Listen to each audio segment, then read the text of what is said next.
one guest, one staff gitu. Ya, jadi kita benar-benar memberikan pengalaman dan experience-nya. Ya, dan service yang top level lah ke tamu gitu. Sebagai chef, kita nggak cuma masak, kita nge-serve tamu juga. Nge-serve food, nge-serve water, terus kita juga escorting guests to the washroom. Terus kita clear up plates juga. Hah? Yes. Wow, yes. that's unique. Harus bareng, benar-benar harus bareng gitu. Harus ngambil plates bareng. Yeah. Terus taruh ke sini, kalau misalnya ada spoon, ngambil spoonnya bareng. Clear up bareng. Yes. Bukan taruh makanan bareng ya. Clear up juga harus. Clear up harus bareng juga. Plus kita kan sana kan open kitchen kan. Iya. Kita nggak bisa dong kayak Hans. Nggak bisa dong. Iya.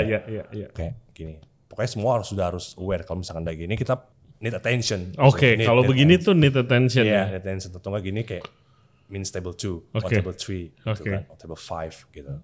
Oke, that's Gitu. cool. Terus sebagai sous chef gimana? You like it? Yeah, it's fun.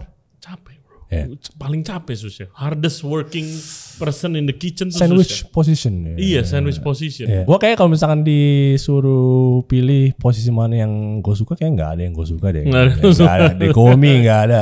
Demi chef nggak ada. CDP nggak. Sous chef juga enggak. Cuman ya maksudnya kan ini kan udah jadi pekerjaan terus jadi passion lu kan. Mau nggak mau ya harus cinta aja gitu.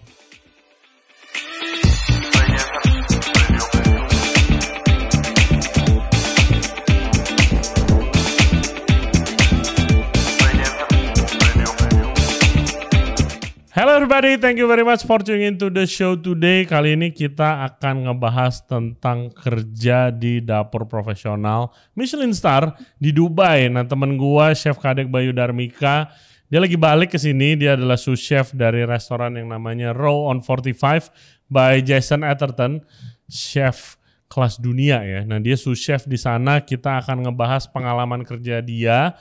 Bagaimana dia bisa dapetin kerja di Dubai dan stay lama, pelan-pelan naik jabatannya sampai akhirnya jadi sous chef.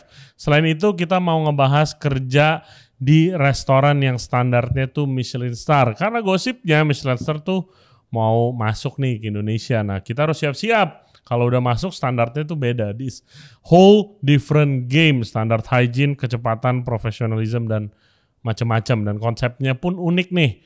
Row on 45 beda dari restoran seperti biasa. Nah, Chef Kadek juga kemarin baru masak di Jakarta. Dia gracious enough to invite me and the team buat masak makanannya enak-enak. Dan very excited sih kalau one day hopefully dia bisa berkarya di Indonesia mungkin one day. Oke, seperti biasa, hope you guys enjoy the show. Jangan lupa subscribe di Ray Jensen Radio Podcast di YouTube, Spotify, and all other podcast platform. Juga follow kita di Instagram dan di TikTok di Ray Jensen Radio. Now please welcome Chef Kadek Bayu Darmika. Enjoy the show. Hey guys, gue mau infoin ke kalian kalau Ray Jensen Radio Podcast itu lagi kolaborasi dengan Famfrits Indonesia. Mereka adalah produsen kentang asal Belanda yang menyediakan berbagai pilihan produk kentang beku. Untuk info lebih lanjut, kalian bisa cek di Instagramnya di Famfrits Indonesia atau ke websitenya di famfrits.com/NEN-Asia. Oke. Hai bro. Halo. Welcome back. Thank you. Berapa Thank lama you so kita much. terakhir ngobrol di sini? Setahun yang lalu ya. Setahun yang lalu ya. Gimana? Masih sous chef di Row 45? Masih. Lumayan. Masih. Sebelumnya thank you banget bro. Guys, akhirnya gue bisa nyobain nih guys. Fix coklat Dubai ini ya. The real guys. The real coklat Dubai. Gue udah emang selalu ketinggalan. Udah tren matcha baru nyobain. Thank you bro. Welcome. Enjoy. Tapi ini yang sempat menggemparkan. Bukan cuma Indonesia, dunia. Ya. Terus kan kayak apa? Ya. Harus dipotek dulu gitu kan bro. Iya. Ini kapan sih? Maksudnya seviral itukah di Dubainya sendiri? Iya, di Dubainya juga tuh emang belinya juga kan mesti ngantri kan. Oke. Mesti ngantri, terus habis itu ada limitednya juga gitu. Emang marketingnya dia bagus juga sih. Jadi ini tuh toko apa? Maksudnya toko sebelum coklat Dubai ini apakah udah terkenal toko ini? Enggak. Oh enggak? Enggak. Emang dia terkenal cuman gara-gara ini doang sih, coklat Dubai. It's a pistachio paste. Iya. Dalamnya ada crispy-nya itu KTV. Iya. Terus di cover sama dark chocolate. It's good. Iya. Tapi gua nggak tahu sampai nggak tahu kenapa. Gara-gara TikTok video. Nggak tahu kenapa bisa sampai viral itu ya. Yeah. I love pistachio. Yeah. Tapi why? But anyway, thank you, man. Welcome. Akhirnya. Enjoy. Oke, man, di podcast ini tuh gue pengen lu sharing lifestyle lu di Dubai. Mulai dari pengalaman lu waktu awal-awal. Kalau sekarang kan sous chef kan, posisi lu udah tinggi lah. Tapi kan lu pasti dari bawah dulu dong. Ya, pasti. Gimana lu proses untuk dapetinnya? Sama di sana tuh bagaimana? Gua nggak mau ke sana soalnya kerja di luar negeri apalagi Dubai gaji gede apa udah hura-hura doang, kan nggak begitu ya. Enggak juga. Iya kan? Enggak. Silahkan bro. Jadi, lu udah berapa lama? Gua di Dubai dari 2018. 7 tahun. Iya, 7 tahun. Ya. Itu waktu gua baru lulus kuliah. Pendeknya nggak dapat kerja lah gue di Jakarta. Oke. Ya, nggak dapat kerja di Jakarta, nggak dapat kerja di Bali. Akhirnya gua coba-coba kirim CV gue ke luar gitu. Prosesnya tuh gimana? Apakah ada agen? Apa ada kenalan? Enggak. Jadi awalnya via LinkedIn. Via LinkedIn? Iya. Oke. Via LinkedIn karena gue nggak ada kenalan sama sekali waktu itu. Terus juga nggak mau pakai agent karena lu kan harus bayar beberapa. Gimana sih prosesnya kalau pakai agent? Gue belum. Kalau pakai agent tuh lu ada bayar jasanya dia dulu, apa ada persentasi gaji lu dipotong? Kalau itu sih pastinya gue nggak tahu ya. Cuman yang gue dengar ya lu approach ke agent, lu bayar something. Yeah. Nah, agent itu tuh biasanya udah kerjasama sama siapa hotel, beberapa hotel atau restoran iya. gitu. Jadi nanti dia bakal salurin lu ke sana.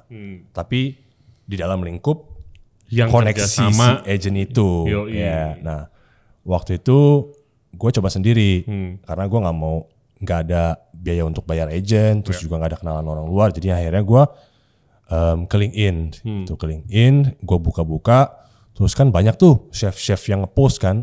Jadi ya gue fokusin diri gue tuh ke direct langsung ke orangnya itu, ke chefnya langsung. Specifically gitu. Dubai tapi apa lu buka ke seluruh? Buka ke seluruh. Oke. Ya, kan, even itu, Europe atau apa gitu? Ya, even Europe, Denmark, terus Germany waktu itu juga sempet, Amsterdam sempet, terus Middle East, Qatar, Dubai. Nah yang keterima di Dubai dan Qatar. Oke. Prosesnya gimana kalau lu kirim CV dari LinkedIn? Interviewnya gimana? Jadi biasanya gue langsung direct ke chefnya, gue DM biasanya. Ya kalau jodoh siapa bakal bales. Banyak yang nggak dibalas pasti. Banyak yang nggak dibalas karena sekarang pun beberapa orang yang nge-approach di LinkedIn DM lu ke gue gitu. Ya gue kayak chef cabang itu gitu. Kayak nggak ada waktu nih gue. Nggak gue buka malah nggak gue balas, sorry ya. Oke. Ya sibuk lah. Lalu nggak semuanya lah. Terus ya kalau rezeki pasti dibalas ya kan. Terus abis itu gue dibalas, suruh kirim ke emailnya dia CV gue gitu. Posisi apa waktu itu? Komi, oke. Ya pasti dari Komi gitu. Komi 321 gitu kalau misalkan mereka buka vakansinya atau enggak Komi doang gitu loh. Langsung gue kirim ke personal emailnya dia. Nanti kalau misalkan oke CV-nya, baru diproses sama HR-nya, suruh interview atau enggak ke chefnya langsung. Kalau chefnya lihat CV lu menarik, langsung diinterview sama dia gitu. Oke, yang kejadian sama lu dibalas, interview lah. Iya, langsung interview sama chefnya. Sama chefnya? Yeah. Online berarti? Online. Oke, gimana proses interviewnya? Kalau sebagai, ya lu nggak tahu nih orang, gitu kan. Bahasa Inggris juga pasti masih haho-haho. Yeah. Terus belum punya pengalaman pada waktu itu. Yeah. Coba kasih tips interview yang bagus gimana? Jadi, pokoknya sebelum interview itu udah wajib hukumnya sebagai pendaftar gitu ya, untuk research lah at least. Setuju banget bro, thank you bro. Yes, untuk research at least tempatnya yang lu mau kerja, chefnya itu siapa, kalau misalkan bisa lu cari hobinya apa, ya buat pemanis ya kan, backgroundnya apa gitu. Habis itu mulai dari situ pasti obrolan berlangsung lebih enak gitu. gue paling tidak suka sama orang yang udah interview. Kadang kayak, oh apa yang lu tahu tentang perusahaan ini? Entah itu di podcast, entah itu di agensi, entah itu di mana lah perusahaan restoran gue yang F&B kayak Bamihan apa. Nggak tahu, belum sih chef. Iya lu mau, kenapa lu mau kerja di sini kalau begitu gitu. Itu aja udah menurunkan atmosfer interview tuh pasti itu. Bingung kalau kan, lu kikuk belum, jadinya langsung. Iya, jadi kikuk kan. Kalau lu research dan apalagi lu research tentang tempatnya, lu research tentang chefnya, apalagi kalau udah hobinya dia, gampang tinggal buka IG-nya. Sekarang semua restoran ada nama chefnya kok IG-nya. Betul. Lu bisa jadi luas. Ya, ada Google tinggal ketik namanya panjangnya dia.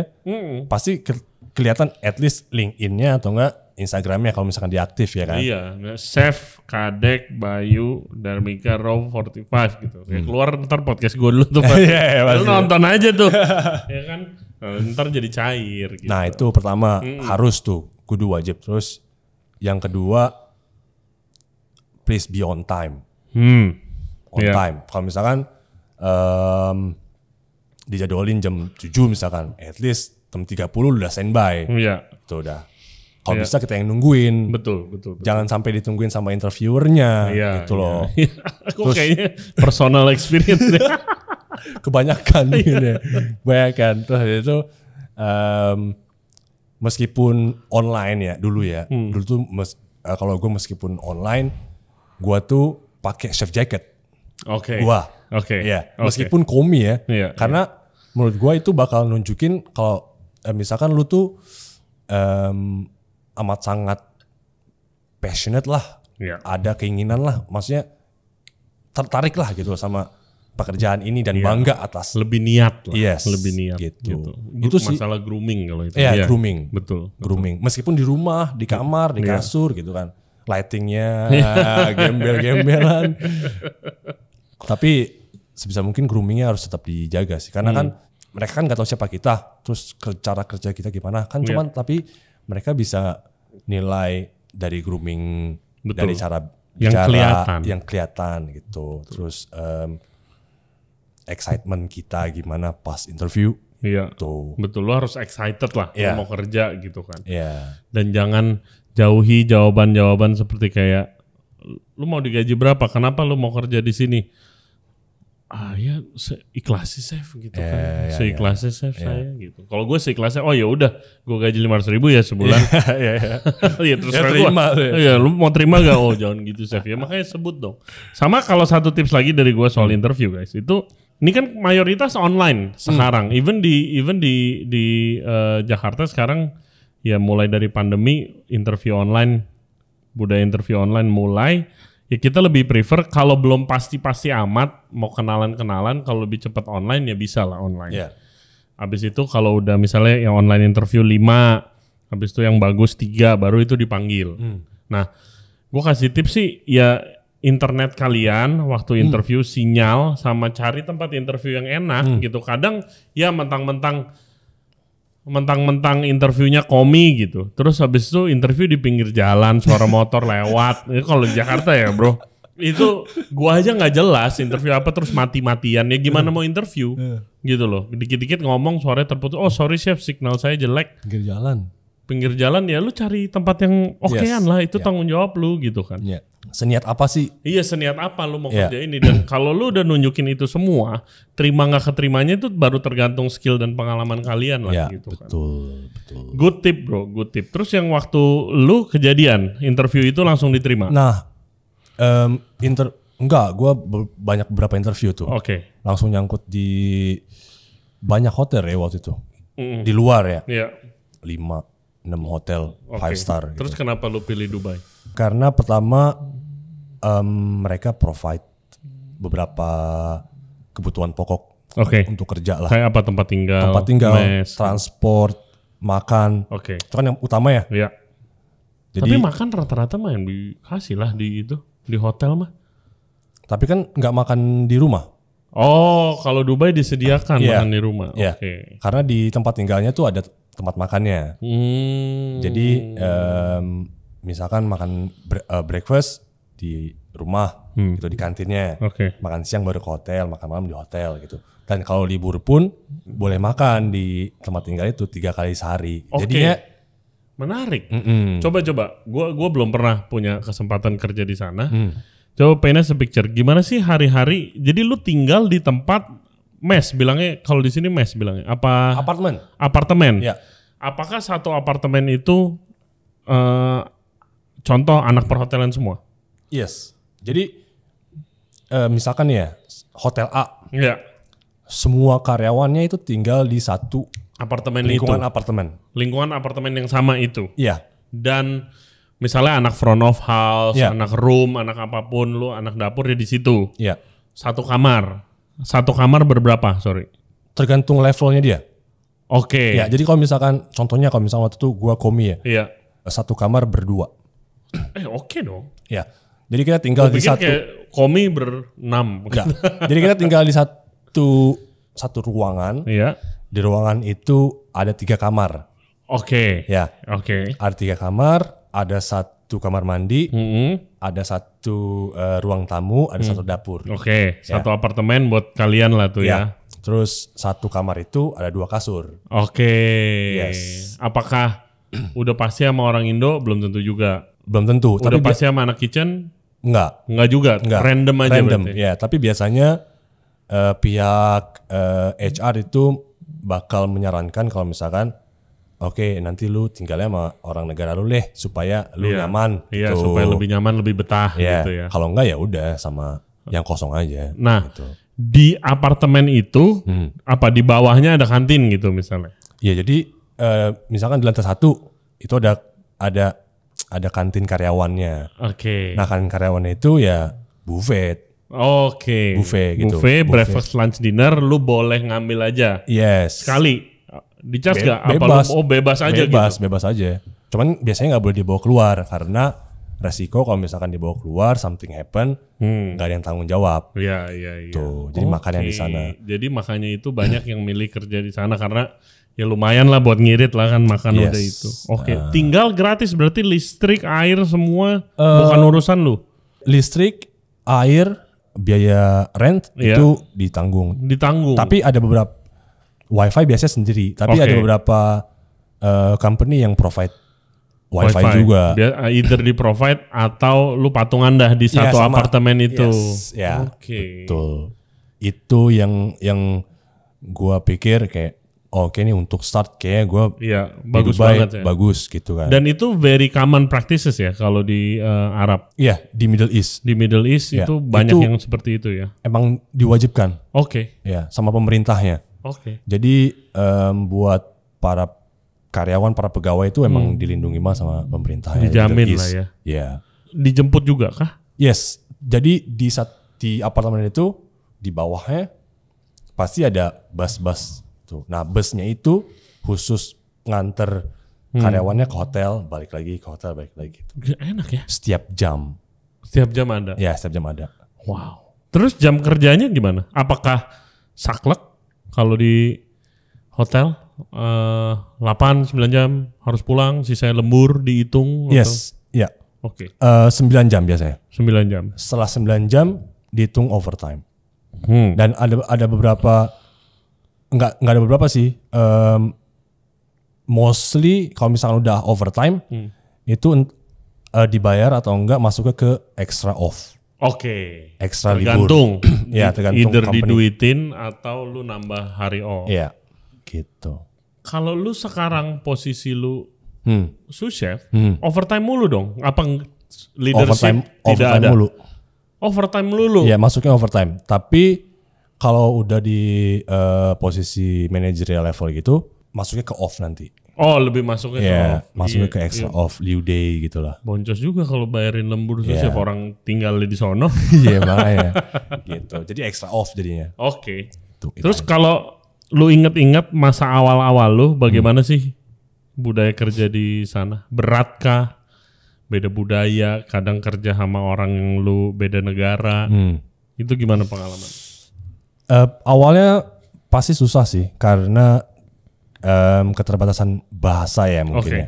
Itu sih yang pertama.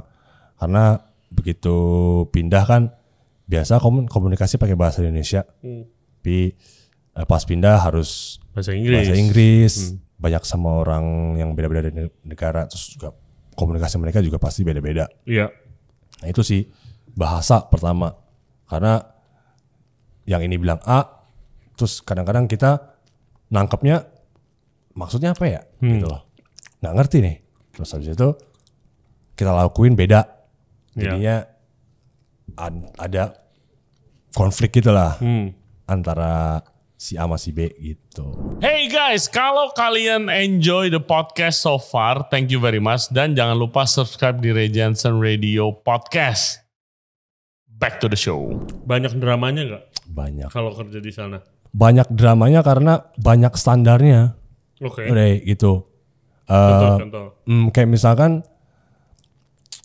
makanan tuh di luar udah lama, misalkan mungkin menurut kita masih oke lah gitu, masih 10 menit lah, masih 5 menit lah.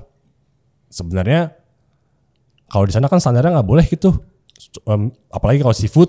Kalau misalkan gue dengar standarnya kalau di Middle East sangat ketat soal HACCP, hygiene, sanitasi gitu. Iya, sangat-sangat ketat karena pihak governmentnya itu sangat amat memperhatikan hygiene dan makanan. Cerita dulu, dia posisi apa ya, sous chef kalau nggak salah, sama di Dubai apa Qatar gitu. Lagi pengecekan ketemu udah kaleng, udah expire 1 minggu yang lalu, tutup 2 bulan bro.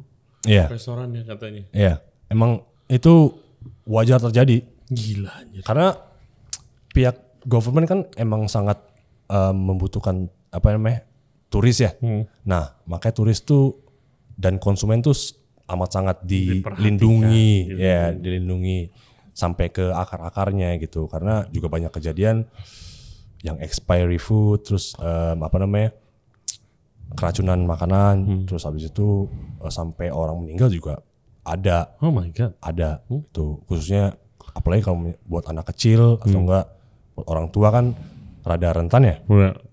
Nah itu pihak pemerintah tuh emang ketat banget soal itu. Iya.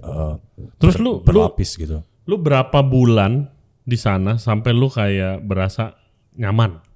Nggak bulanan, tahunan gue. Tahunan. Apa yang membuat lu keep bertahan? 2 tahun pertama itu pikiran gue anjir, gue pengen pulang. Karena apa ya? Pertama terlalu rush di sana tuh. Di Dubai itu hidupnya terlalu rush menurut gue. Iya. Cepet gitu loh. Oke. Terus habis itu terlalu hektik. Terus juga kerja tuh kayaknya ngerasa kayak ada salah mulu gitu loh. Kayak kurang mulu. Iya. Kenapa ya gitu. Terus juga gaji juga nggak seberapa gitu. Terus jam kerjanya panjang banget, kayak nggak worth it. Awal-awal lu ngerasa nggak worth it gitu. 2 tahun 3 tahun pertama lah lu ngerasa 3 tahun pertama? Iya. Oke. Iya, lu ngerasa nggak worth it gitu kayak. Apa atasan keras? Iya, keras, drama, terus juga kayak salah mulu aja gitu. Salah mulu aja, kurang mulu, terus kayak nggak ada. Terus ngebandingin sama kerja di Indo gitu, kita ngeliatnya ya, kita ngeliatnya kayak ini mah di Indo juga bisa gitu loh. Dapat uang segini mah ngapain sih lu kerja kayak sampai di luar sana, jauh-jauh. Terus juga dapat cuma segitu. Pulang kali lah gitu ya. Terus panas juga kan. Tuh. Oh iya. Itu panas ya. Panas. Berapa derajat kalau di luar? 45, Anjay. 42. Nggak bisa Ray, nongkrong ngopi di luar. Enggak bisa. Enggak. Lu biasa pakai apa dandannya kalau lagi keluar gitu? Kaos aja. Kaos aja, iya. Panas banget sih. Kaos celana pendek, udah. Iya. Panas sih. Iya, panas banget. Nggak bisa nih kayak sore-sore gini. Kayak ngerokok di luar, gila panas men. Malam juga sama. Dingin? Enggak. Oh panas? Panas juga sama. Oke, gue pikir gurun malam dingin. Nggak ada angin-angin ya. Oh my god. Cuman begitu masuk ke akhir tahun, nah itu enak kayak di puncak gitu. Oh winter. Iya winternya kayak di puncak. Okay. Itu baru enak. Tuh bisa jalan-jalan. Nah terus apa yang membuat lu bertahan 2-3 tahun ini? Kan pasti banyak mungkin kolega atau teman-teman lu yang kayak gue balik aja deh gitu. Banyak banget. Banyak yang gugur. Banyak yang gugur. Banyak yang gugur. Banyak banget. Banyak yang gugur pada pulang ke Indo, pada ke Jakarta lagi balik gitu. Banyak. Tapi yang bikin gue bertahan ya karena mungkin terpaksa kali ya. Iya. Waktu itu gue bilang ke diri gue kalau misalkan lu mau pindah kerja gitu, lu harus pindah ke tempat yang lebih bagus atau enggak lu pindah ke tempat kerja yang chefnya lebih bagus daripada lu kerja sekarang. Oke. Gitu. I see. Itu yang mindset jadul sih ya kayak gitu mungkin ya. Mindset jadul, tapi I think it's a good mindset. Mindset jadul. Jadi itu yang gue tekanin dari awal gitu. Setelah gue lihat-lihat, gue mau pindah ke Jakarta, kayak nggak ada tawaran juga, nggak ada opportunity juga, susah juga mau pindah, itu kan. Terus ya udah akhirnya mindset gue yang kayak gitu, yang nge-keep gue di Dubai gitu, dengan pindah-pindah di. Dan pasti yang balik Dubai. banyak yang nyesel mau balik lagi. Ada yang balik lagi juga ke Dubai akhirnya. Iya pasti karena tempat tinggal makan di take care aja itu udah sangat ngebantu. Yes, itu juga yang jadi salah satu pertimbangan gua. Begitu gua mau, waktu itu gua lagi di bawah-bawahnya lah. Tahun berapa ya? Tahun 2020 kalau nggak salah. Ceritain. No. 1920 lah. 1920 21 itu lowest. Kenapa? Itu gue udah sampai bangun tidur udah kayak desperate aja, udah kayak putus asa aja gitu. Karena ngapain sih lu kerja kayak gini? Gitu. Pengen kabur aja gue waktu itu dari kerjaan gue terus pulang ke Indo gitu kan, santai sama keluarga gitu. Cuman ya udah gue fight terus gitu. Thank God you did. Yeah. Ada gak momen yang kayak anjir? Lu bilang tadi 3 tahun. Setelah itu, what happened? Kayak lu jadi nyaman. Pertama, lu ketemu environment yang oke, terus lu ketemu sama teman-teman. Teman-teman yang nge-support keseharian lu. Itu sih. Jadi lu nggak ngerasa sendirian gitu. Karena mungkin menurut gua yang orang-orang nggak bisa survive kalau di luar tuh mungkin kesendirian ya menurut gua. Iya. Dia udah kerja terus habis itu pulang nggak ada temen nongkrongnya gitu. Itu penting banget sih. Itu penting banget menurut gua. Penting banget. Karena mau segimanapun lu keras kerja, terus mau segimanapun lu dapet penghasilnya. Iya. Lu bisa hahihi dulu, lepas dulu sejam 2 jam nongkrong sama temen. Iya kalau nggak nongkrong. Kayaknya lu gak bakal survive sih. Betul, setuju banget sih itu. Setuju banget. Itu tongkrongan tuh sangat amat penting. Tongkrongan yang baik ya. Nongkrong guys. Iya nongkrong. Dimanapun di dunia ini lu harus nongkrong. Harus. Betul. Karena gitu sih. Banyak orang yang kayak anjir lah, gue gak ada temen yang baik lah. Itu sih. Iya, mau punya temen juga harus ngebuka diri, ngebuka diri. Ntar dikira lu sok lagi kalau lu ada orang baru lu pelototin doang. Sebenarnya lu pengen ngomong nih, ntar kesannya sombong. Iya betul. Yoi. Udah berapa lama di Row 45? Jalan 1,5 tahun sekarang. Gue join tahun lalu bulan Mei. 2 Michelin Star, guys. Yes. Luar biasa. Awardnya banyak. Chef Jason Atherton. Iya. Konsepnya kayak apa sih? Jadi konsepnya itu kita testing menu restoran. Habis itu lalu experience-nya itu dibagi di 3 ruangan yang berbeda. Itu pertama ada namanya Champagne Lounge. Terus habis itu kita punya main dining room. Habis itu tamunya bakal pindah ke chef library gitu. Buat itu dessert di sana, and drinks. Iya, jadi setiap ruangan tuh kita serve makanan yang berbeda gitu. Kayak di Champagne Lounge kita bakal nge-serve canapes. Oke. Nanti tamunya di canapes dan welcome drink, champagne segala macam. Habis itu tamunya diajak masuk ke main dining room. Di main dining room tuh open kitchen. Open kitchen, chef table juga ada. Nah, kita serve semua appetizer, mains, terus sama main dessert juga di sana. Habis itu setelah itu dia dibawa ke chef library. Okay. Nah di chef library itu kita serve Petit food. Ya, petit fours, sweet bites gitu sama tea. Oke. Terus digestive gitu-gitulah. Makanannya? Makanannya itu kita modern European. Oke. Tapi dengan ingredients-nya mostly dari Jepang.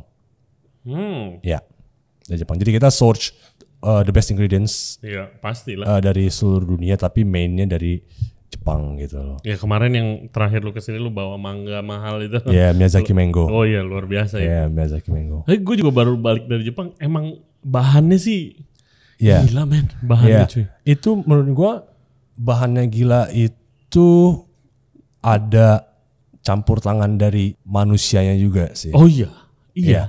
Manusianya itu sangat amat disiplin ya Jepang Iya. ya, kita tahu sendiri ya. Sangat. Orang di Tokyo nggak ada tempat sampah bersih begitu. Ya.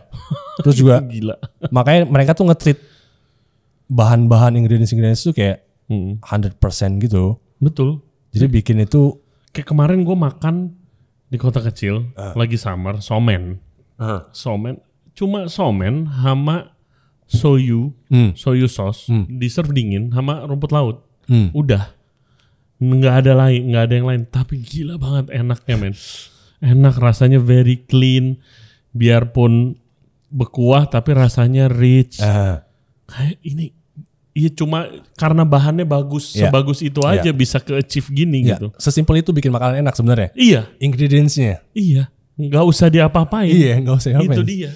Nah, itu di tempat kerja gua kita nggak highlight ingredients-nya sih. Makanya kebanyakan makanannya tuh simple, terus straightforward, terus abis itu yang bersinar ya bahan-bahannya itu gitu. Berapa seat? Seatnya maksimum itu 20. 20 seat? Yes, 20 seat. Wow. 20 seat only. Berapa course? 17 course. Oke. Ya, kita punya 3 canapes, terus habis itu 11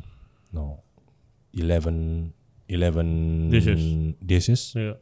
Terus 3 desserts. Iya, 3 desserts. Gila, ini kan lagi banyak tasting menu restoran lah di Jakarta kan, as you know it. Itu nggak ada sih sampai 17 gue rasa. I don't think people in Jakarta will enjoy sitting 17 dinner. Berapa lama kemarin? Kalau makan di itu 3 hours? Yes, 2.5 to 3 hours. 2.5 itu harus cepet kayaknya 17 man. Iya. Ya, tapi itu tergantung tamunya juga kan, makannya gimana kan. Gitu. Kalau dari kita desain menu itu yang se-efektif dan se-efisien mungkin untuk tetap jaga pertama dari teksturnya dia, dari temperaturnya dia, dari taste-nya dia gitu. Terus staff ada berapa? Staff total sama pastry itu 10 orang. 10 orang. 10 orang? Ya, 10 orang. 1 executive chef, 1 chef de cuisine, 1 sous chef. Which is lu kan? Iya. Terus ada 4 specialty chef, 1 pastry, sama 1 komi. Oke, 11 orang. Kitchen, floor belum? Service? Servisnya itu ada 4. Oke, jadi banyakan chefnya. Banyakan chefnya dan banyakan staffnya daripada tamunya. Ya, one guest, one staff gitu. Ya, jadi kita benar-benar memberikan pengalaman dan experience-nya. Ya, dan service yang top level lah ke tamu gitu. Jadi sebagai chef kita nggak cuma masak, kita nge-serve tamu juga. Oke, nge-serve food juga berarti ke tamu ya. Nge-serve food, nge-serve water. Oh, serve water yes. juga. Terus kita juga escorting guests to the washroom. Terus kita clear up plates juga. Hah? Yes. Wow, that's unique. Yes. Terus kita juga misalkan tamu baru masuk nih. Kita welcoming juga. Iya, kalau itu gue udah tahu. Ya kayak misalkan di Jepang lah. Iya di Jepang, gue pengalaman gitu di Denmark. Gue kerja di Noma Makado kan. Itu begitu greeting. Yes. Bawa jelasin makanan biasa. Ya. Karena lebih dapat juga kalau chefnya yang jelasin kan dia yang bikin. Lebih personal. Terus kalau ngisi minum pouring water gue belum pernah. Oke. Terus Kecuali mungkin kalau yang kayak zaman sekarang kali ya, yang counter seating mungkin bisa. Gua clearing table gimana caranya lu lagi masak anjir? Yeah. Gimana caranya? Kita clearing table juga, terus kita Waktu nganter makanan apa nggak bisa? Nganter makanan kan meja udah kosong. Kita kan chef counter gitu ya. Iya. Jadi kita tempat kerja kita itu kita kan ngadep ke guest tuh. Oke, counter seating. Iya berarti counter dong. Nggak counter seating, Oke. table by table. Oh, table by table. Iya. Tapi kita bisa ngeliat semuanya. Oke. Gitu. Jadi kita istilahnya kayak chef is a show gitu. Iya. Nah, staff servisnya kan cuman 4 orang. Iya, harus mobile terus. Ya. Nah, 4 orang ini kan nggak semuanya di main dining room kan. Iya, Nah, lagi ngebawa kemana Yes, gitu. experience kita kan terpecah di 3 tiga ruangan. Nah, jadi mereka mobile. terpecah tuh. Ada yang incas di main dining room, sementara masih surfing di champagne lounge. Iya. Ada yang harus standby dong. Iya. Terus ada juga guest yang udah ke chef library, Iya. ya kan? Nah, It's very complicated. complex. Ya, pretty complex. Nah, makanya sebagai chef yang kerja di sana itu kita dituntut untuk bisa Serving. serve juga. Iya. Wah. Lihat situasi juga, tahu table nomor berapa itu, table nomor berapa yang itu gitu loh. Iya. Terus lihat gerak-gerik guest, kalau misalkan guest di table itu udah makanan udah kosong, ya yang lihat kita kasih kode ke orang yang lain siapa yang available. Iya. Misalkan kita contohnya kayak ngasih gini lah, kita manggil gitu kan, table kayak misalkan table 2 gitu. Oh ini manggil. Yes, gitu. So cool. Pokoknya semua chef tuh pasti kalau misalkan udah service Iya. langsung switch on mereka, Iya. langsung sama lain lah gitu kan. Kalau misalkan ada chef yang aware sama table itu yang harus di clear up, ya dia gini, misalkan table 2 gitu. Oke, let's go. Gitu, table 2. Terus juga nge-clear up-nya juga harus ada standarnya. Iya. Harus sinkron kan, harus bareng gitu kan. Pertama ya harus bareng, benar-benar harus bareng gitu. Harus ngambil plates bareng. Iya. Terus taruh ke sini, kalau misalnya ada spoon, ngambil spoonnya bareng. Clear up bareng. Yes. Bukan taruh makanan bareng ya. Clear up juga harus. Clear up harus bareng juga. Iya bener sih logikanya. Tapi itu easier said than done bro. Iya. Apalagi buat seorang tukang masak ya. Iya. My God. Terus kita harus cepet, harus clear up cepet. Harus baik lagi dong, ada makanan yang harus di fire dong. Iya. Nah itu. Oh. Iya gue aja kayak waktu pengalaman gue kerja di Denmark itu ya.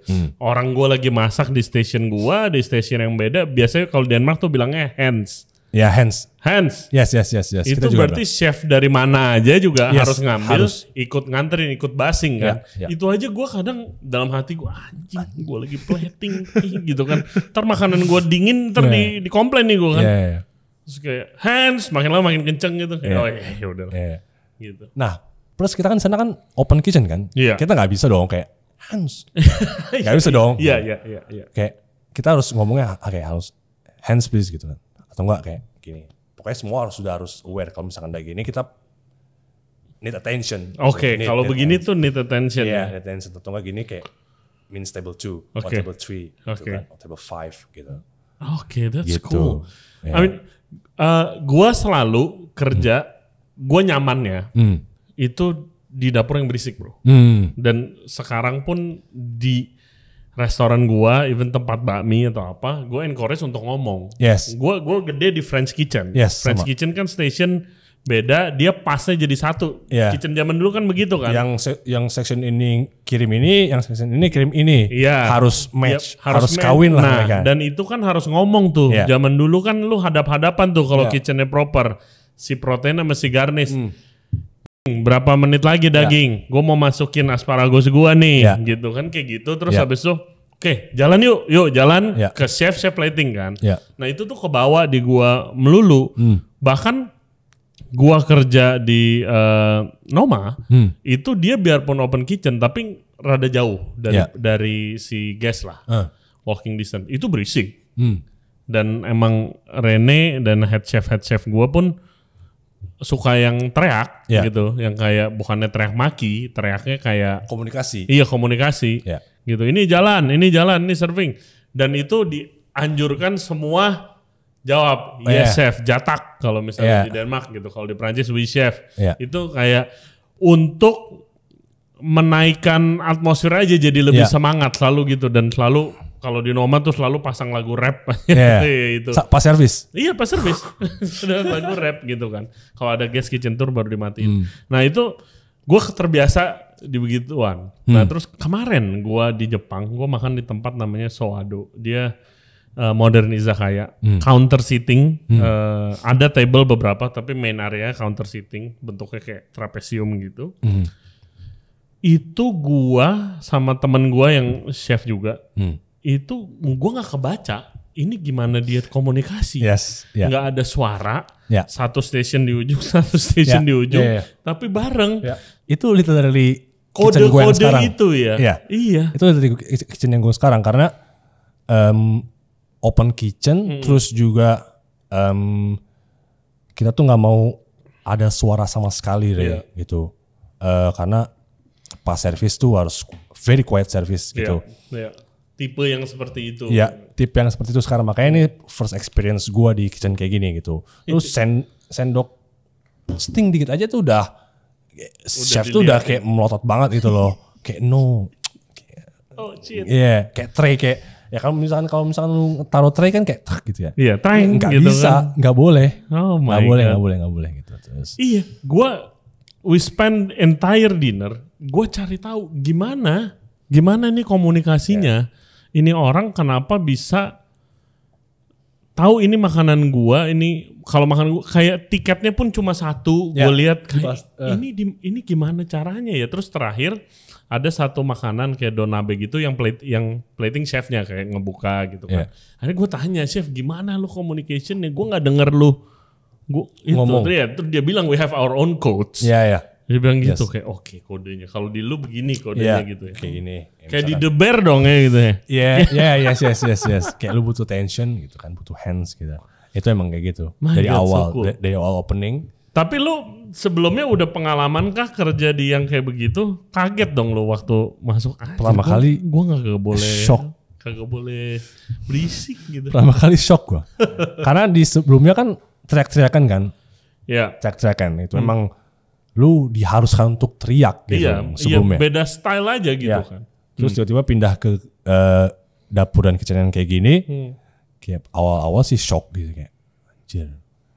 Bener-bener kayak silent. Terus habis itu lu tuh diharuskan untuk kayak bener-bener fokus ngeliat semuanya gitu. Nggak cuman masak doang. Lu harus ngeliat table mana yang airnya kosong. Kalau misalkan kelamaan ya emang air sih main utamanya itu tugasnya si service gitu. Tapi kalau kan misalkan servisnya balik lagi. Nggak ada. Dining area lu aja ada 3. Iya. Terus habis itu kalau gelasnya kosong kelamaan kan nggak boleh kan, nggak bisa kan. Habis itu ya mau nggak mau ya lo harus hands on, harus pouring sendiri dan lo harus tahu gitu tuh guys tuh sparkling apa still. Itu juga. Itu juga tricky. Itu juga ya. Lo harus ngeliat di guest list juga kan, di pas tuh. Nih guestnya si ladies sparkling, yang satu lagi still room temp. Beda lagi dong. Ini hal-hal begini nih. Ya, sekomplikated itu.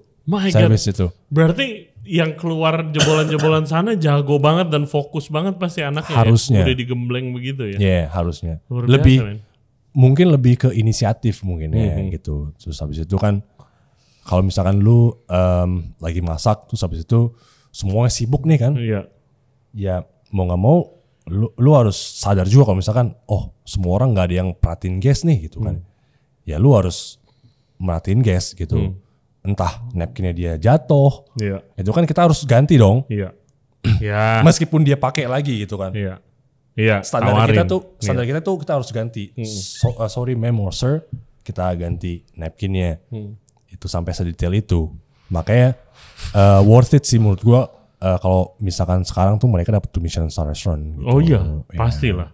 Gitu. Sebelumnya lu Michelin juga kan tapi? Yang sebelumnya kerja maksudnya? Iya, one star. Lu ngelihat ada lompatan standarnya gitu? Iya, loncatan standarnya tuh nggak cuman di makanan doang. Oke, gini nih, gua kasih konteks dulu sebelumnya. Jadi gosipnya Michelin tuh mau masuk. ini ya. Ke Indonesia, Finger fingers crossed. Yeah. Gosipnya. Hopefully. Ya kan, hopefully. Foodie pada umumnya, restoran goers itu oke. Mungkin udah familiar sama nama Michelin daripada nama 50 Best. Ya. Ya kan. Terus habis 3 star, 2 star, 1 star dan kayak negara-negara tetangga pun banyak yang udah ada Michelinnya. Ada yang hawker sampai fine dining gitu segala macam. Tapi untuk pekerjanya mungkin di luar Michelin keren award fine dining itu belum tahu standar-standar perbedaan antara 1, 2, apalagi 3 ya. Gitu. Gue personally gue nggak pernah kerja di tempat 3. Gitu. Gue mentok 2. Noma waktu zaman gue 2. Oh 2. Waktu dia pindah ke tempat baru 3. Gue nggak tahu tuh. Let's talk about it. Standarnya. Bedanya 1 sama 2. Yang lu rasain? Yang gue rasain ya. Yang gue rasain itu pertama dari makanan. Oke, kalau yang pertama itu, yang tempat gua kerja itu sangat technical. Gitu. Sangat amat technical. Gitu. Bahkan sampai kadang-kadang mengesampingkan flavor. Gitu. Teknik. Yeah. Gue tahu tuh teknik maksudnya guys. Nggak tahu, correct me if I'm wrong. Harus ada satu elemen foam, mungkin satu elemen dust. Ya gitu kan. Yang sebenarnya gue kayak waktu itu di kado sih itu. Kayak kado waktu zaman gue tuh 1 star. Sekarang 2 kalau nggak salah. Tapi kayak ini ada langoustine and clam foam gitu loh. Maksudnya dia bikin creamy broth. Creamy broth udah enak banget menurut gue. Tapi harus diasinin. Ngomongin teknik ya dan presentasi. Sengaja diasinin, ditambahin garam, ditambahin kombu powder gitu. Sampai gurih, asin, sampai nggak kemakan kalau lu makan sausnya. Tapi karena dibikin foam, jadi lumayan lah, ada rasanya airy. Foamnya. Ada airy. Soalnya foam kan tawar biasanya kan. Kayak gitu, itu kan menurut gue itu mengorbankan flavor ya daripada demi teknik. Kayak begitu kan contohnya. Kayak gitu. Terus abis itu mulai dari pemilihan bahan-bahannya itu kan ya. Kadang-kadang masih pakai yang beku. Itu ya nggak ada salahnya sih sebenarnya. Nggak ada salahnya kalau misalkan kita pakai yang beku karena emang mungkin nggak tersedia lah bahannya. Tapi yang kedua ini kualitinya tuh mereka mengedepankan quality dari bahannya itu sendiri. Gitu lebih lagi. Terus habis itu si tamu itu dikasih tahu gitu tentang apa yang dimakan. Dan tamu tuh tahu apa yang dia makan, dapatnya dari mana. Lu ceritain semuanya. Yes.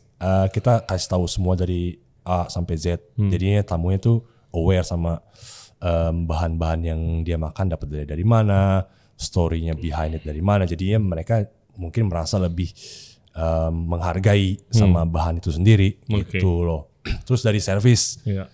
Dari service juga yang pertama ya high standard juga gitu, high quality juga. Cuman yang kedua ini lebih extra miles lagi gitu. Kayak napkin jatuh gitu kan ya. Buat guest tuh nggak apa-apa gitu. Kadang sampai guest juga ya udah nggak masalah, gue pakai lagi. Bahkan kita pun kadang-kadang gitu kan, ada gue pakai lagi gitu. Cuman di tempat gua nggak boleh. Buat internal kita nggak boleh gitu. Itu haram hukumnya. Jadi lebih tinggi lagi standarnya. Pokoknya kalau misalkan kita harus ganti itu gitu, harus ganti. Kita harus ambil, kita harus baik lagi gitu. Iya sih, jadi ini ntar kalau udah masuk apakah standarnya akan nyampe gitu sih. Itu concern gue. Tapi I think it's good kalau ada sampai Michelin ke sini sih. Bagus untuk ini ya. Mungkin di Dubai juga dulu mungkin standarnya nggak harus gitu. Mulai dulu dong. Lu nggak bisa harus mulai dulu. Lu nggak bisa kayak oke, sekarang kita udah siap. Lu siap apa? Enggak juga. Karena Michelin kan jatuhnya kan auditor juga kan.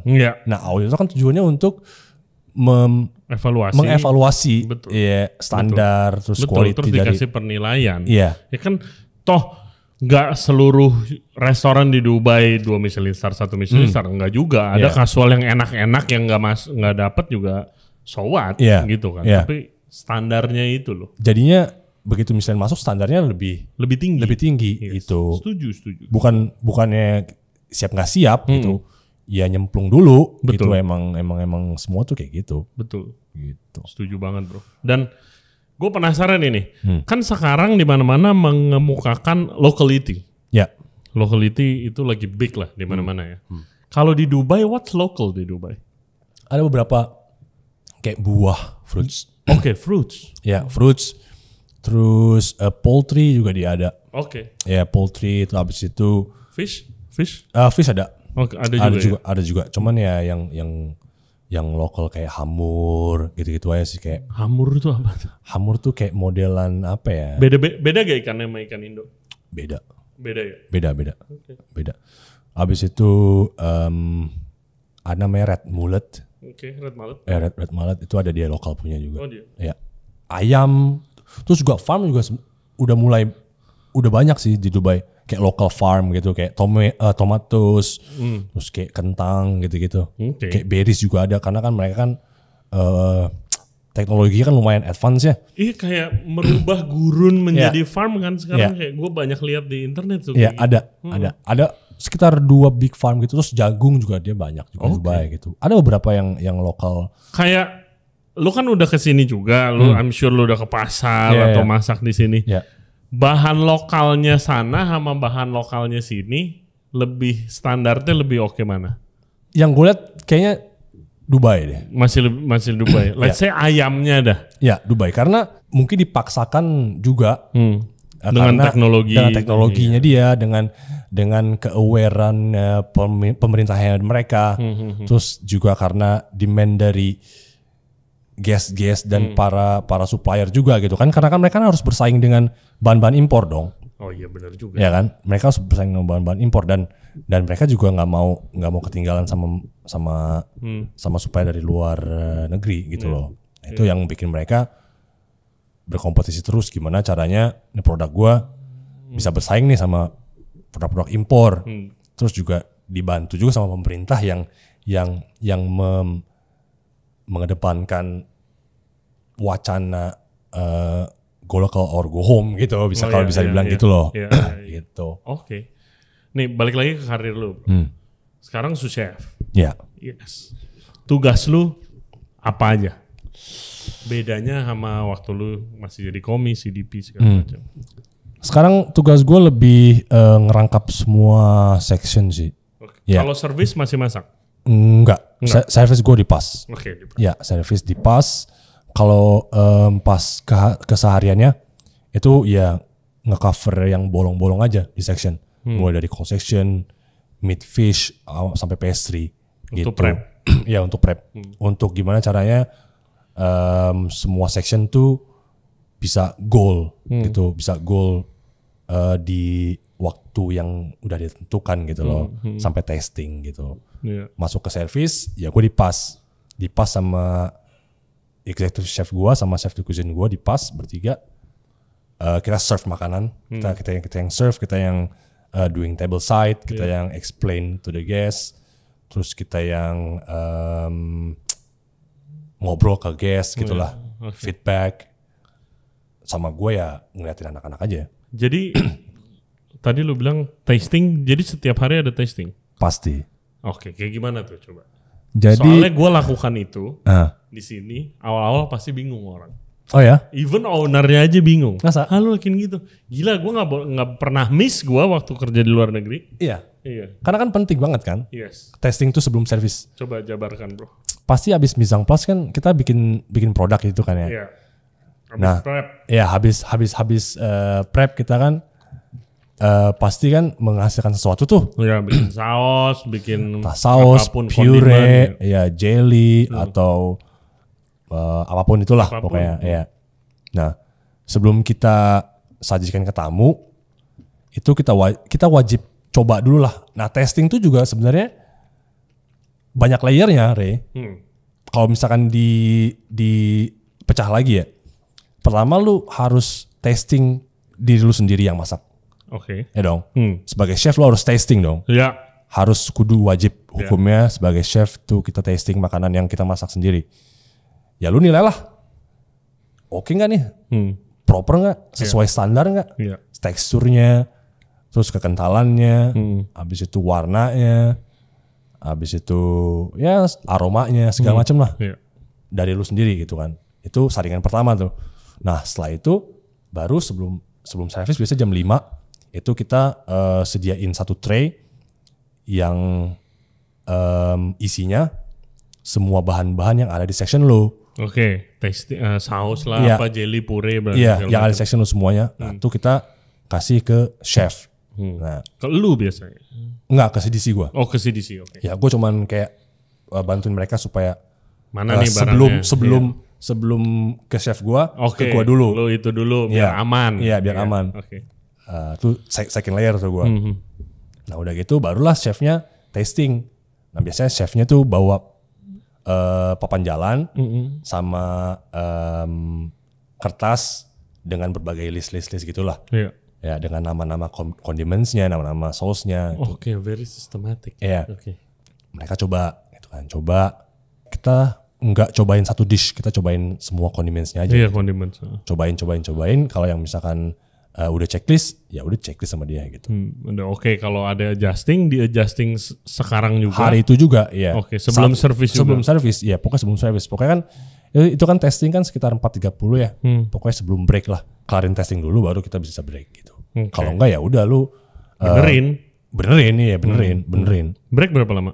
30 menit lah paling. Oke. Ya, 30 sampai 40 menit lah. 2 kali berarti? Enggak, 1 kali. Oh, 1 kali. Lah anak-anak masuk jam berapa? 11. Oke. 11:30 tergantung. Lumayan ya? Iya. Kalau misalkan hari pertama itu setiap hari Selasa itu kita masuk jam 9 di kitchen gitu. Berapa hari kerja? Ada liburnya tuh resto? 5 days, ya. 5 days service, 2 days off, close. Oke. Close totally, lo gak datang, lo gak apa? Enggak. Oke. Close. Bisa gue. Ya.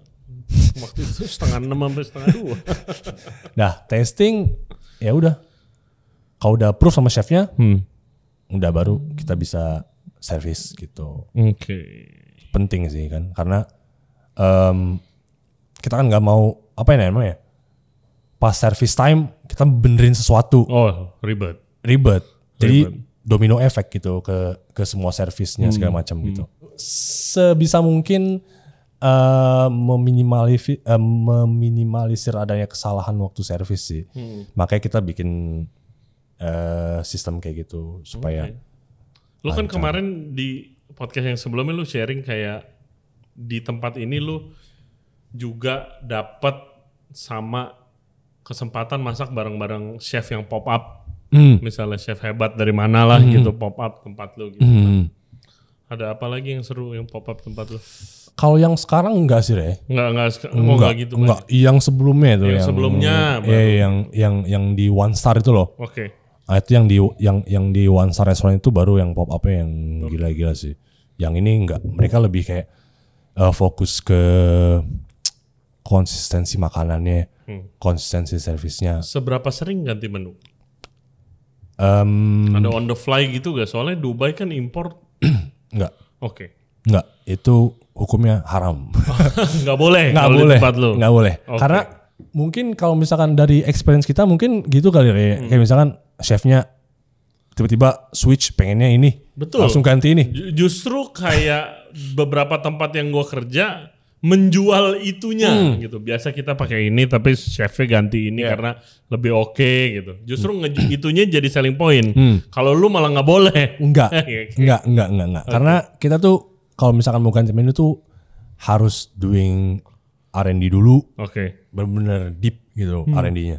Kayak mulai dari bahannya nih available nggak nih waktu di selama beberapa bulan. Iya. Bakal harganya gimana, terus quality-nya gimana gitu. Nah, baru mulai masuk ke bikin menu. Habis itu coba 1, 2, 3, 4, 5 kali gitu. Konsisten enggak gitu kan. Misalkan tiba-tiba digoreng hari ini oke, bagus. Hari kedua beda lagi, hari ketiga beda lagi ya kena. Buat apa kita launch menu itu gitu loh. Itu. Berarti 17 course, right? R&D berapa, gimana sistemnya? Sistem R&D tuh kalau sekarang kebanyakan chef gue yang R&D. Oke. Nah, karena operasional gue yang pegang. Yeah. Jadi dia lebih ke R&D sama lebih ke ordering segala macam lah gitu. Oke. Jadi gue yang operasional udah gue yang Berapa banyak menu yang bisa diganti dari 17 itu kalau lagi R&D? Kan biasa ada beberapa makanan yang emang udah signature dan kalau lu di take out malah jadi problem tuh orang komplain, regular guest komplain. Iya kan? Biasanya kalau gitu sekitar 4 sampai 5 menu ganti. Oke, sekali. rolling terus. Iya, rolling terus ya. On season juga sih. Iya. Kayak misalkan kita kan ngikutin season yang di Jepang ya kadang ya. Misalkan winter, terus juga autumn kadang-kadang ganti juga. Ya, nanti. Ikannya sih beda-beda. Iya, ikannya beda-beda ya. Terus juga kemarin kan spring tuh. Kita biasa pakai lamb, terus juga ada namanya Hotaru Ika tuh yang small squid. Kecil. Ya, cumi kecil. Iya, cumi kecil tuh kan lagi season tuh. Iya, itu lagi banyak sih. Gue juga dapat itu banyak tuh kemarin tuh. Itu lagi season kita pakai. Terus scallop kan bisa dipakai enggak, scallop tuh kita kemarin terakhir tuh. Ya, nanti di Udah kelar. Udah kelar scallop ya, udah kelar. Di Norway juga kemarin terakhir tuh. Nanti di summer menu beda lagi gitu. Nah, summer menu nih bukannya kita nanti masuk kita baru bikin, enggak. Itu udah kelar dari 2 bulan 3 bulan yang lalu gitu. Jadi kita kerjanya advance gitu buat menu yang selanjutnya udah harus mulai dari start dari sekarang gitu. Terus sebagai sous chef gimana? You like it? Yeah, it's fun.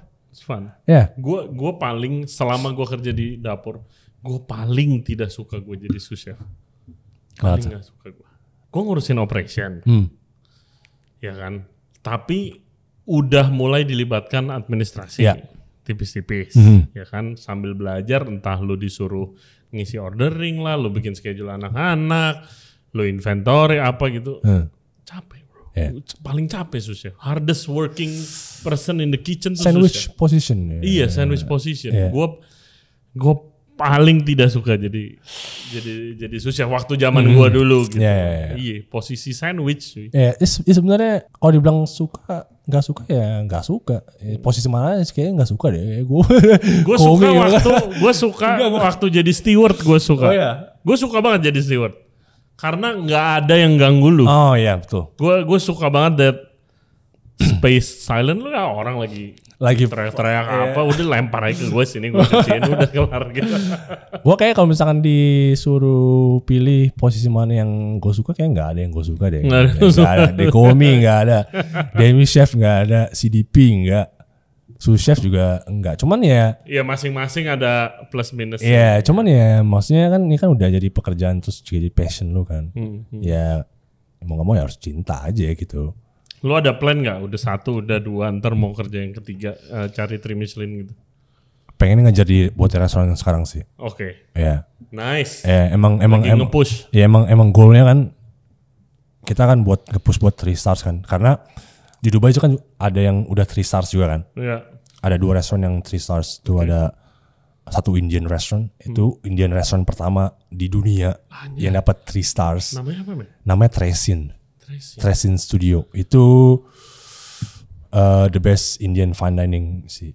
3 Michelin star Indian food. Iya. Wow. Itu gila. Terus sama satu lagi kan. Course meal atau? Iya, course. Ini apa? Course. Family style. Oke. Course.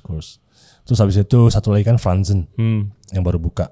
Nah, gue selalu penasaran pengen makan Franzen sih. One of the best experience I ever. Oh ya? Iya. Oh lu makan di sono? Enggak, di Singapura. Oh di Singapura. Iya, di Singapura. Emang ada Franzen? Ada Zen. Oh. Zen. Ya. Kayak gue lihat makanan Franzen tuh rapi. Iya, neat. Very rapi, sometimes kayak anjir rapi banget sih gitu kan. Mungkin orang ngelihatnya tuh mungkin terlalu simple ya. Kayak cuman one fillet of fish and justru then simpelnya itu yang susah. Ya. Nah, itu kan makanya kita tuh semua tempat gua kayak oke, mungkin nextnya kita bisa nih. Kita kan udah belajar dari mereka, cara mereka service gimana gitu kan. Makanya karena adanya 3 Michelin star restaurant di Dubai itu jadi bikin kompetitif tuh semakin gue juga mau. Iya. Itu bagusnya guys. Itu bagusnya kalau Michelin kalau Michelin masuk nih sampai itu bagusnya. Iya. 1 udah dapet nih. Ya teman lu juga gitu, tapi kayak lu jadi bisa belajar. Gue juga mau dapat 1 atau gue mau dapat 2 gitu kan. Itu bagus banget sih. Jadi naikin standarnya pelan-pelan. Ya betul, itu positifnya ya. Tapi ada juga orang negatifnya tuh kayak, ini restoran gak worth it nih buat 3 Michelin star. Oh gitu. iya. Ada aja pasti orang kayak gitu pasti. ya kan. Namanya juga tamu kan. Pasti tamu. Yeah. Mau lu seenak apa pasti ada yang gak doyan. Ya, cuman juga selera. Ya cuman bagusnya kalau misalkan ada yang kompetitor kita yang sukses itu jadi buat kita tuh acuan juga supaya bisa lebih sukses dari dia juga gitu loh. Maksudnya positifnya. Betul. Ambil positif aja. Gue ada pengalaman menarik kalau soal itu nih kemarin. Dan gue lihat up close and personal karena gue bukan masak, gue jadi tamu duduk di sebelah dia. Jadi gue makan ada Michelin Star Sushi gitu. Dia punya restoran di Tokyo di Ginza Michelin Star. Terus buka restoran di Bali, ada restoran di Jakarta. Nah dia pop up. Datang all ingredients air flown dari Jepang apa segala macam. Duduknya sushi counter. Gua duduk, gua datang duluan, sebelah kanan gua pojokannya gitulah sushi counter hook gitu ada satu anak muda, satu lagi bapak-bapak. Nah bapak-bapak ini clearly diajak anaknya makan di sini, gitu. Dan dia nggak pernah dia jarang makan sushi. Apalagi sushi Japanese Edomae style yang nggak pakai topping apa-apa, purely just the fish, quality ingredient, sushinya satu-satu keluarnya. Itu dia sangat tidak enjoy. Nah, gue tuh sebelahan sama anaknya. Dan gue ngelihat ekspresi bapaknya kayak aduh, ini apa? Mentah. Gue kayak ini bener-bener. Ya dia nggak pernah makan yang itu, belum ke expose aja, nggak bisa appreciate lah, nggak bisa appreciate gitu. Sama aja kayak orang bule disuruh makan makanan Manado gitu, ya udah kepedesan aja dia nggak pernah nyobain, nggak ngerti poinnya apa makanan sepedes ini gitu kan. Ya dia sangat tidak enjoy, gila bro, otoro nggak disentuh. Gua kayak, gua mau bilang om nggak dimakan kan? Om. Uni nggak disentuh, uni bikin nigiri, uninya toppingnya banyak gitu, nggak disentuh, nggak bisa, nggak doyan dia bilang. Kan chefnya kan datang kayak finish, yes finish, take it. Wah, anjing. Ya tapi dia nggak bisa appreciate lah, karena belum bisa. Jadi dimanapun ya bisa aja kejadian seperti itu kan. Kalau gua mau impress nih. Klien gue misalnya di Dubai, gue makan di tempat lu, tapi klien gue nggak ngerti, belum bisa appreciate, bisa aja kejadian kayak begini. Ya experience palate orang kan beda-beda gitu kan ya, makanya bisa kejadian hal kayak gitu. Jadi your next mission is getting 3 Michelin. Buat restoran ini kan. Yes. Semoga kejadian bro. Amin. Dan gue sih cuma gue baca dulu di bukunya Marco Pierre White kalau nggak salah waktu dia lagi chasing 3 stars ya apa standarnya digituin. Judulnya guys The Devil in the Kitchen tuh, dia cerita waktu dari 1 mau ke 2 dia ngapain, dari 2 ke 3 dia ngapain gitu kan. Yang gue inget sampai kayak duit kembalian aja setiap hari harus baru dari bank. Oh ya, sampai segitunya ya. Gila. Waktu dia itu ya pada zaman itu kayak oh my god, gila PR banget. Karena kan waktu yang di pertama kan gue kan dari 0 juga tuh, dari 0 stars dapat 1 ya kan. Habis itu pindah ke yang sekarang kan dari 0 stars juga, langsung dapat 2 gitu kan. Ya gue pengen feel aja sih dari ini dapat 3 gitu. Amin. Oh pasti experience-nya luar biasa kalau emang dapat ya. Oke bro. Ini masuk Q&A man. Guys, thank you very much for the questions. Keep them coming. Seperti biasa yang paling menarik kita akan tanyakan ke guest kita. Pertama dari Farel Cheng. Chef, what is the best Michelin star restaurant you've ever dined in? Nah, menarik nih. Michelin star ya, harus ada starnya nih. Tadi gue bilang Franzen. Franzen di Singapura. Iya, Zen di Singapura. Zen di Singapura. What about it? Itu waktu itu gue ke Singapura tuh sendiri kan. Kayak emang gue kan suka kayak pergi makan sendiri gitu. Terus habis itu gue coba reservasi di Zen dan itu nggak bisa karena kebanyakan Michelin star restoran tuh nggak bisa single diner di Singapura, harus minimal 2 gitu. Betul. Kan. Ya gue langsung kontak aja chefnya. Langsung kontak chefnya. Chef, gue lagi di Singapura nih. Itu kan ya. Lagi ada waktu mau mampir ke tempat lu, mau makan gitu. Gue sendiri, boleh nggak chef? Oh datang aja gitu kan. Terus pas gue datang, pas gue sampai restorannya, gue dorong-dorong, pintunya nggak kebuka ya kan. Kayak udah tahu itu zen gitu kan, zen kayak sepi gitu, nggak ada apa-apa. Gue dorong pintu nggak kebuka-buka. Terus tiba-tiba gue ngeliat ada bel di sebelahnya. Ada instruksi suruh pencet. Gue pencet lah belnya. Gue pencet belnya, itu kebuka. Kebuka, ada yang welcome. Terus pas gue masuk tuh benar-benar lu kayak, gue tuh kayak berasa apa ya? Kayak berasa gue ke rumah temen gue. Iya, gitu. Disambut gitu ya. Iya disambut. There's hospitality. Yes. Terus juga atmosfernya tuh kayak warm banget. Sama pemilihan musiknya dia tuh gue banget gitu. Karena biasanya kan fine dining lu pasti nyetelnya klasik musik gitu segala macam. Nah Franz ini kan kayak modern fine dining itulah, kayak nggak yang terlalu klasik, yang saklek gitu banget kan ya. Ya dia playing klasik rock gitu loh. Jadi lu kayak kebar aja gitu, kayak asik aja ya, atmosfer dari awal tuh kayak wah. Itu juga pertama kali gue pengalaman ke restoran kayak gitu, makanya gue kayak lumayan ini fine dining kayak gini nih. Lu kayak fun banget gitu loh. Nggak yang kayak fine dining biasanya gitu. Nah, itu yang bikin Any particular dish lu remember? Dia ada satu kanapes ya. Satu kanape itu dia dari Ville.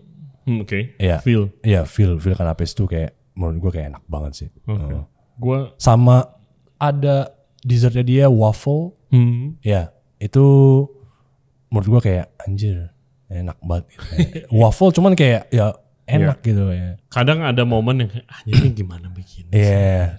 Itu tuh justru sesimpel waffle, cuman kayak kenapa bisa bikin sememorable itu gitu. Itu sih. That's the difficult part, bro. Bikin sesuatu yang common, tapi the best. Itu sih. Restoran Franzen. Ya, Zen di Singapura. Zen di Singapura. Gua apa ya Michelin Star? Gua banyak banget ke expose Michelin Star dulu di Perancis. Tapi pada zaman itu kan gue komi ya, gue belum bisa, palet gue belum jadi, gue belum bisa appreciate. Kayak gue makan di salah satu restoran paling legendaris di Paris pada waktu itu namanya Le Doyen. Itu sebelum, kalau sekarang kan chef Yannick Aleno tuh kan, yang megang one of the best chef in the world. Tapi sebelumnya bukan, waktu itu bukan. Tapi itu kayak gue sama teman-teman komi gue nih kayak ngide aja. Kesana. Kayak kita nabung yuk makan di sana gitu kan. Tapi di mana kita ini kayak satu orang Venezuela, satu gua orang Indo, satu orang China, satu orang Jepang, satu orang Ghana. Kita nabung, booking, berbulan-bulan kita makan. Kita makan itu 3 jam. 3 jam makan. Very classical restoran, course-nya banyak banget, gak kelar-kelar. Itu kita sampai kebosanan karena kita belum bisa appreciate. Gitu, kita belum bisa appreciate. Boro-boro lu makan fine dining biasa aja belum. Kita udah nabung nyari 3 Michelin star. Ya gak ada bisa appreciate. A very light flavor. It's on the summer, jadi light flavor. Kita dari negara-negara yang rasanya kuat banget semuanya kan. Kayak, kok gak ada rasanya sih gitu. Tasteless man, tasteless gitu. Kayak gitu, itu gue banyak banget ke expose sama yang seperti, karena palet gue belum jadi, gue belum appreciate story, gue belum bisa appreciate service gitu kan. Gue kayak, waktu gue di Copenhagen, gue makan Manfred's, waktu itu 1 star, very casual restoran, biarpun tasting menu. Tapi ada menu ala carte juga. Itu purely produknya seenak itu aja sih. Oh ya. Iya, karena Manfred's itu vegetable driven restoran. 90% tuh vegetable. Very fresh, very seasonal. Tapi dia bikin the best beef tartar in the world. Itu enaknya setengah mati beef tartarnya. Karena fresh, dia aging sendiri, sapinya and everything. Itu enak banget sih. Itu gue remember beef tartar di restoran yang vegetable driven. Itu gila, top banget. Sama kado sih. Gue dapat kesempatan makan, habis gue kerja di sana makan. Ya gue remember main course-nya sih. Main course is a pork belly. Ya. Di-aged di dalam beeswax. Oke. Jadi dia brown butter. Gue tahu detail karena gue bikin juga waktu kerja gitu kan. Jadi brown butter di melt, fresh butter tuh dari supplier, di melt, habis itu dibikin brown butter. Nah brown butter itunya disaring tapi si res-resan bawahnya tuh disaring. Jadi udah clear, dicampur setengah-setengah sama beeswax. Oke. Sama beeswax.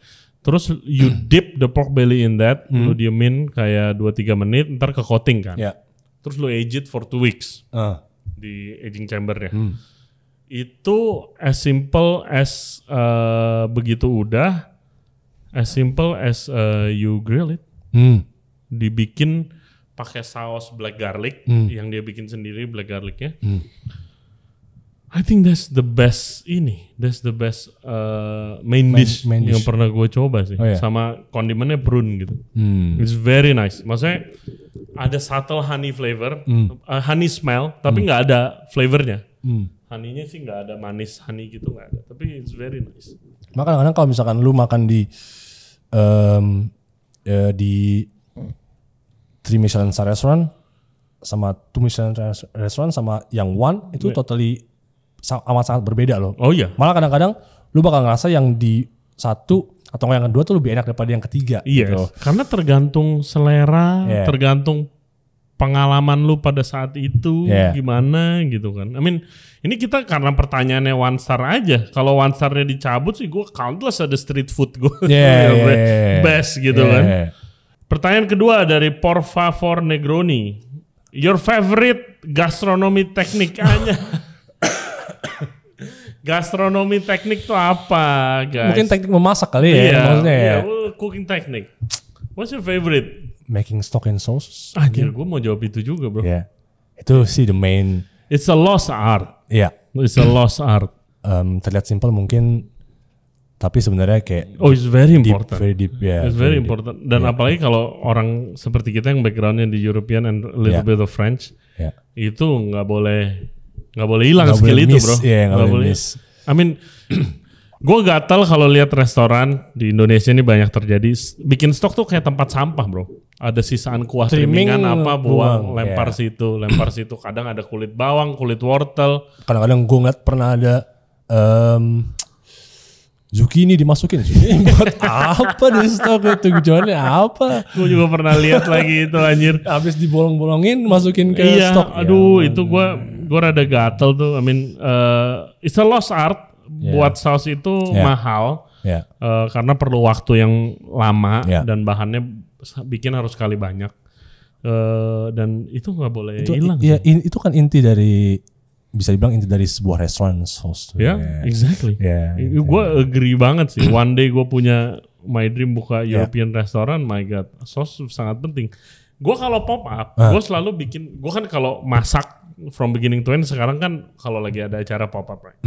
Gue selalu maksa diri gue buat bikin saus lah, beberapa tipe saus lah. Dan itu selalu di setiap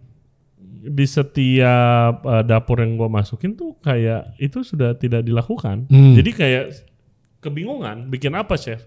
Bikin kaldu. Ini ceker buat apa sama sayap? Buat kaldu. Hah, buat kaldu chef? Ya iya. Kaldunya buat apa? Ya nanti buat bikin saus. Dan bikin saus from scratch tuh pada kebingungan. Anak zaman sekarang. Menyedihkan. Lost.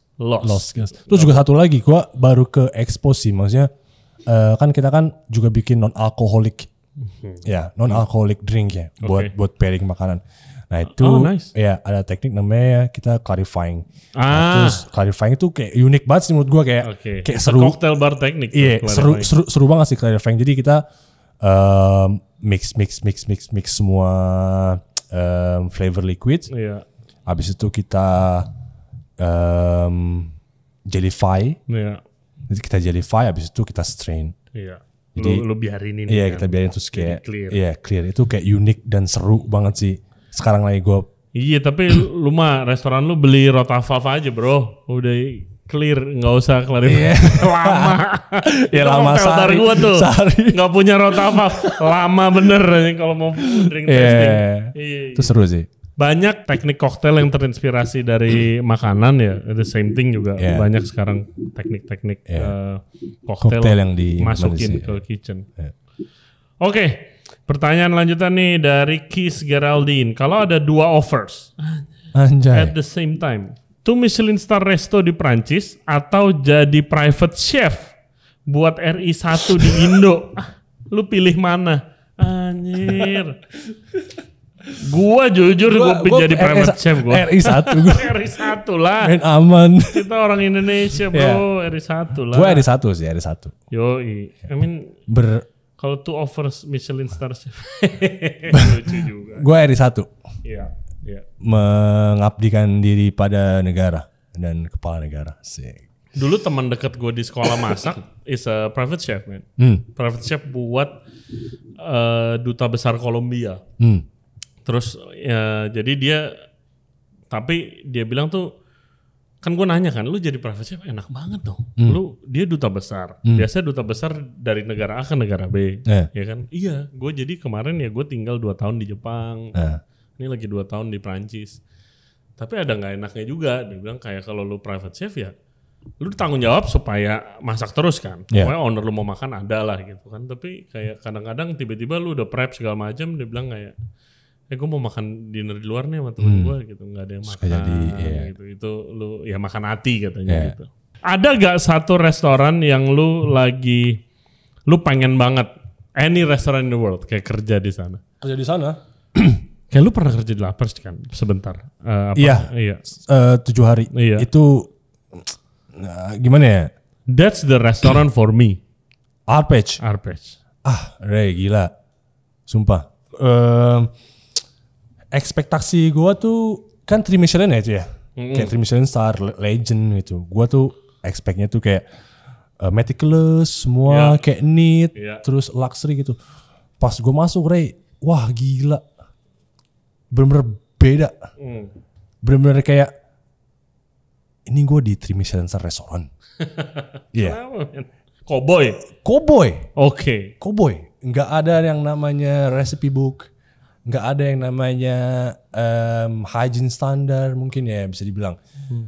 Nggak ada yang namanya nggak kelihatan struktur organisasi gitu. Kayak cowboy aja gitu. Kayak lu datang ganti pakaian, masak. Udah. That's it. Lu gak mikirin namanya paperwork, lu gak mikirin yang namanya hygiene lalalili gitu. Enggak, lu datang masak. Dan si Alain Passardnya sendiri, wah itu benar-benar menurut gua yang namanya legendnya itu legendnya. Iya, mungkin lu udah ada di certain position kali yang lu bisa begitu kan ya. I mean, pasti udah gak nyari duit lagi. I mean, legend man. Karena gini Ray, waktu pas gue di sana tuh kita masuk jam 9 pagi ya. Si Alain Passardnya ada di sana dari jam 8. Dari sebelum kita datang. Dan itu kita ada lunch sama dinner service, 2 service. Itu dia lunch itu benar-benar masih masak. Masih nge-carving, masih nge-plating, segala macam. Terus kita break jam 2, jam 3. Semua staff pulang, dia masih di sana, Ray. Masih di kitchen. Kita masuk lagi buat dinner service, dia udah di sana. Udah finishing sauce segala macam. Kita pulang jam 12. Kita pulang duluan, Ray. Iya. Dia masih di sana. Gila. Itu yang benar-benar namanya legend tuh. Betul. Gue lihat itu Chef René Redzepi. Gila di itu. Noma.